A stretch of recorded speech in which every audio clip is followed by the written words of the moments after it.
Good morning, beloveds. Good morning. Welcome to Morning of the Dove.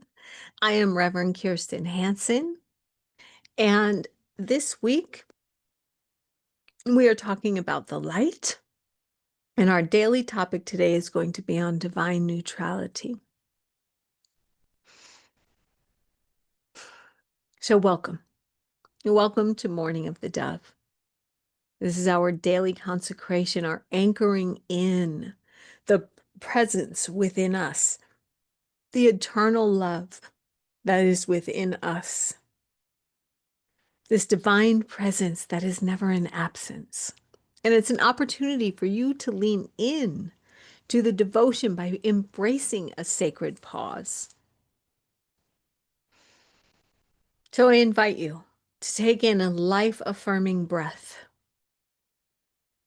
a life-giving breath. Place your hand on your heart, beginning to feel the light that is within you, the holy presence of all that is.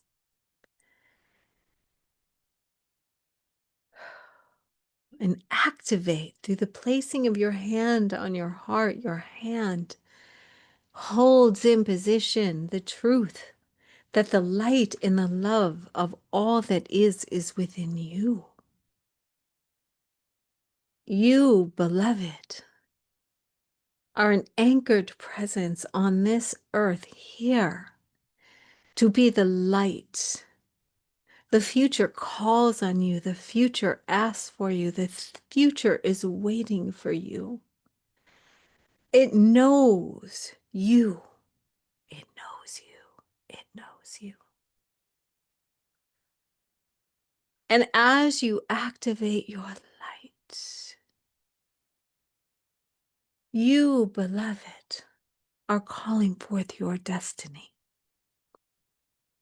For the light, the frequency of the light, this holy love, this holy divine presence, this ineffable, this blissful state, this peaceful state that is so harmonic that you get to swim and dance with the angels. I think it's where the dolphins play. I just saw that.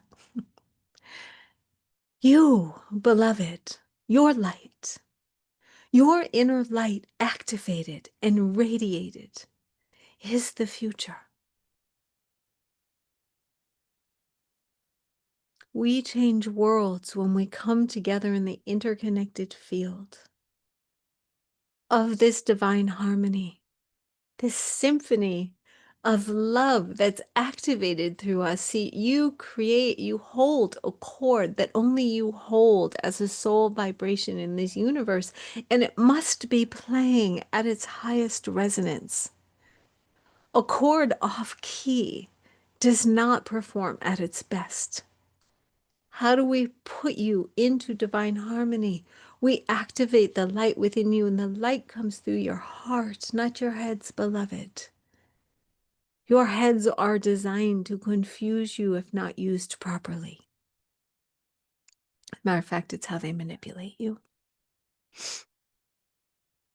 It is in your heart field, your heart coherence that connects to the interconnectedness of all that is the holy presence, the holy love, the holy light. It is in here.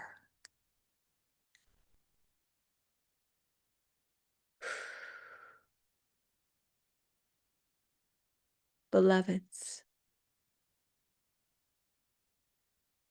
coming into this heart coherence, this resonance of this light within you, I invite you to continue to find a way to embrace the holy light within you, this divine light, and move it, amplify it through every part of your body. Every part of your body. You, beloveds, are the future. And if you are listening to me, because it is the future I work with, and any ancestors that I work with, or any ancient knowledge, are those that are sitting in the future. Here to anchor the future into the now. so we can transmute this unraveling of events occurring in society. Our job as future beings on this earth now is to elevate and amplify. So I'm going to introduce the concept of divine neutrality. See, in universal consciousness, it doesn't know good or bad, right or wrong, good or bad. Because love is just love, peace is just peace, joy is just joy. So at every level of the human experience, there's divine neutrality in the whole of consciousness. What mankind has done, what humankind has done, has placed a series of judgments on right or wrong, good or bad.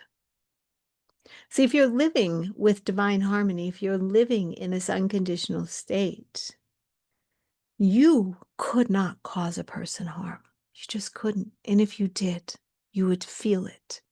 Because sometimes we're called to do things that we have no choice but to do. But if you're causing harm, you are not one with God.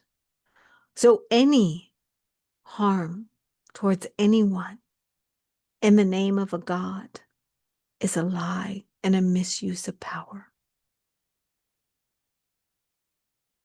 But divine neutrality is the state we come to in peacefulness, in quietness when we're doing our work, a devotional state, a state of reverence, a state that is conditioned. We must condition ourselves as humans to find the state. And so far, one of the best teachers in explaining it that I have found for simplicity, I like simplicity. I'm kind of like dumb it down versions. And I'm not saying he's a dumb it down version. I'm simply saying he's done an exquisite job at teaching how to do it simply as Michael Singer. There's a divine neutrality. A divine neutrality.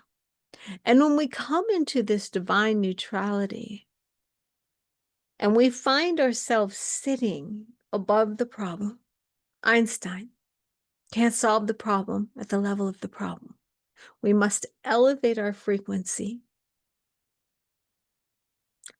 amplify our octaves, if you will, so we can sit above the problems, because that is where the higher perspective, the eagle, that's what the indigenous talked about, the eagle. The condors have high vision, and they're able to see differently than the microcosm. It is when we are in our peacefulness and our quietness, we can sit above, and not above as a hierarchy, but it's almost like we remove ourselves from this consciousness that's seeking to control us. So now we can gain perspective that enables us to create better choices. And we do this through non-judgment. Judgment actually thwarts and delays our capacity. And judgment being good, bad, right, wrong. I got it right, they got it wrong. This is the way you do it. This is the way you not do it. There's so many ways that this takes shape and form. But our job is to come to divine neutrality, and it's also a feeling tone. And it looks like a non-feeling to a lot of people. When I'm sitting in divine neutrality, objectivity is another great word for it. People often mistake it for my lack of caring for what's occurring. But I have to remember the directive I received in my car accident. I don't answer to humans anymore. I answer to the divine. I never answered to humans, which was part of my problem, which is why I struggled. I think for myself, actually. I'm not a group think tanker. And my concepts really agitate even the most Even the most liberal of spiritualists, I agitate them all because they even hate the fact that I use the word God.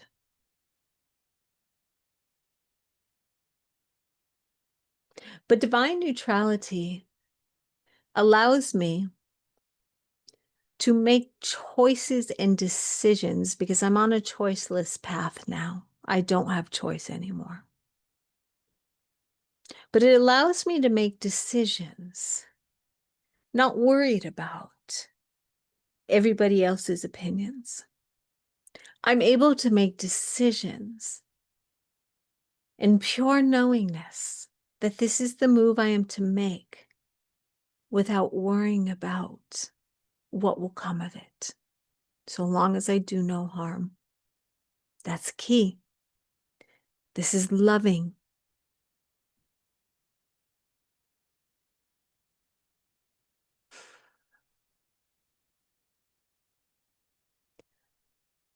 So our goal is to move out of feelings and to move into the emotional experience. Because our emotions will guide us. They're useful. Anger has its place. Joy has its place. Sadness, grief, it has its place. It need not consume us, but we sit and look at it with non-judgment. Say, okay, what are you seeking to reveal to me? We do it from a place of non-judgment. It's very Buddhist in nature. So, beloveds, how we get there is through our devotional practices, prayer, affirmative prayer, not begging prayer, affirming the truths of the universe, affirmative prayer, meditation, journaling, silence, being in nature. We must learn to be with ourselves. The greatest sickness in the human condition is need for approval.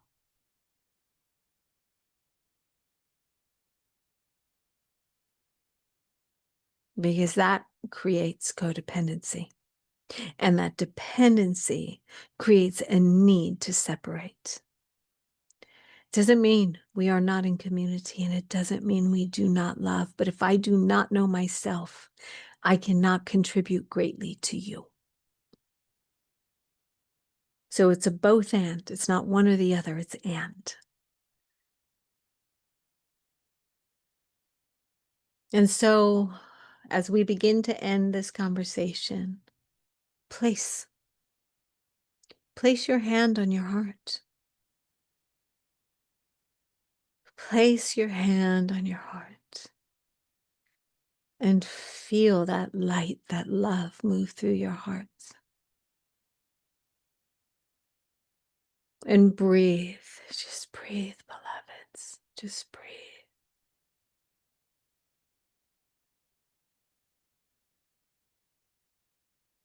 And so here we end, and I end with a prayer for you. That we walk together in the hands of love. We walk together in the interconnected field of all that is, knowing that we are the future here now, creating heaven on earth. And together, this new world rises, where we know unity and love and peace and harmony, and our children are safe. For the answers are in the future to be carried here and now. The quantum field gives us the technology to bring that forward today. So allow your ancestors to lift you, but reach for knowledge from your descendants, those that are to come. They are here too to help you. And so, beloveds, we end our journey today. So much love.